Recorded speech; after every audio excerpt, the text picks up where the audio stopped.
નવસારી જિલ્લાના ખેરગામ તાલુકા પંચાયતમાં ભ્રષ્ટાચારના આક્ષેપોને લઈ કોંગ્રેસ દ્વારા વિરોધ પ્રદર્શન કરવામાં આવ્યું હતું। જિલ્લા કોંગ્રેસ પ્રમુખ શૈલેષ પટેલની આગેવાનીમાં કોંગ્રેસના કાર્યકરોએ ખેરગામ તાલુકા પંચાયત કચેરી ખાતે એકત્ર થઈ સૂત્રોચ્ચાર સાથે વિરોધ નોંધાવ્યો હતો। ખેરગામ તાલુકા પંચાયત કચેરી ખાતે હાલમાં મળેલી ખાસ સામાન્ય સભાના વિપક્ષના સવાલોના જવાબો આપવા વગર તાલુકા પ્રમુખ સભા છોડીને ચાલ્યા જતા કોંગ્રેસના સભ્યો ધરણા પર બેઠા હતા, જે બાદ ટીડીઓએ તપાસ કરવાની ખાતરી આપી હતી, પરંતુ તપાસ ન થતા ખેરગામ તાલુકા કોંગ્રેસ સમિતિ દ્વારા જિલ્લા કોંગ્રેસ પ્રમુખ શૈલેષ પટેલની આગેવાનીમાં હલ્લાબોલનો કાર્યક્રમ રાખવામાં આવ્યો હતો, જેમાં કોંગ્રેસના કાર્યકરોએ તાલુકા વિકાસ અધિકારીની ઓફિસ બહાર બેસીને રામધૂન બોલાવી અનોખી રીતે વિરોધ કર્યો હતો। આ દરમિયાન કાર્યકરોએ બહેજ ગામે ગૌચરણની જમીનમાંથી વૃક્ષો તથા માટીની ચોરી થયાની ઘટનાની તપાસ કરવાની માંગ ઉઠાવી હતી। સાથે જ તાલુકા પંચાયત દ્વારા બનાવવામાં આવેલા કેટલાક રસ્તાઓમાં ભ્રષ્ટાચાર થયાના આક્ષેપ સાથે પણ યોગ્ય તપાસ કરવાની માંગ કરવામાં આવી છે। કોંગ્રેસના આગેવાનોનું કહેવું હતું કે સરકારી કામોમાં ગેરરીતિઓ થઈ રહી છે અને તેની નિષ્પક્ષ તપાસ થવી જોઈએ। વિરોધ દરમિયાન કોંગ્રેસના પ્રતિનિધિ મંડળે તાલુકા વિકાસ અધિકારીને આવેદનપત્ર પાઠવી રજૂઆત કરી હતી।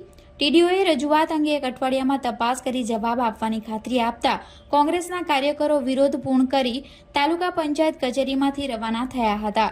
આ વિરોધ કાર્યક્રમ દરમિયાન કોંગ્રેસના આગેવાનો અને કાર્યકરો મોટી સંખ્યામાં હાજર રહ્યા હતા।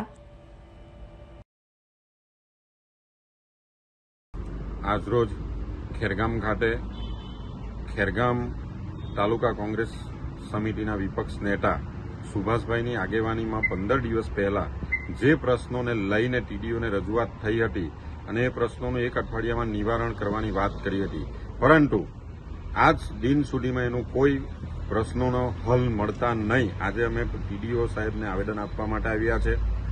બહેજ ગામમાં સરકારી ગૌચરની જમીનમાંથી લગભગ 3000થી વધુ ગાડીઓની માટી ચોરી થઈ છે અને માટી ખનન કરતાને ખુલ્લેઆમ સરકારે કે સરકારી અધિકારીઓએ ટેકો આપ્યો છે, ત્યાંથી ઝાડો કપાયા છે અને એ ઝાડોની પણ ચોરીઓ થઈ છે। જ્યારે અત્યારે ખેરગામ તાલુકામાં એક રસ્તો એવો બન્યો કે જે આજે રસ્તો બન્યો અને બીજા દિવસે રસ્તા પર જાય તો એ રસ્તો ઉખડી જતો હતો, એટલે રસ્તાની જે ક્વોલિટી મેન્ટેન થવી જોઈએ એ પણ થઈ ન હતી। ત્યારે અનેક કામોની રજૂઆતો લઈને અમે તાલુકા ખેરગામ ખાતે રજૂઆતો લઈને ગયા હતા।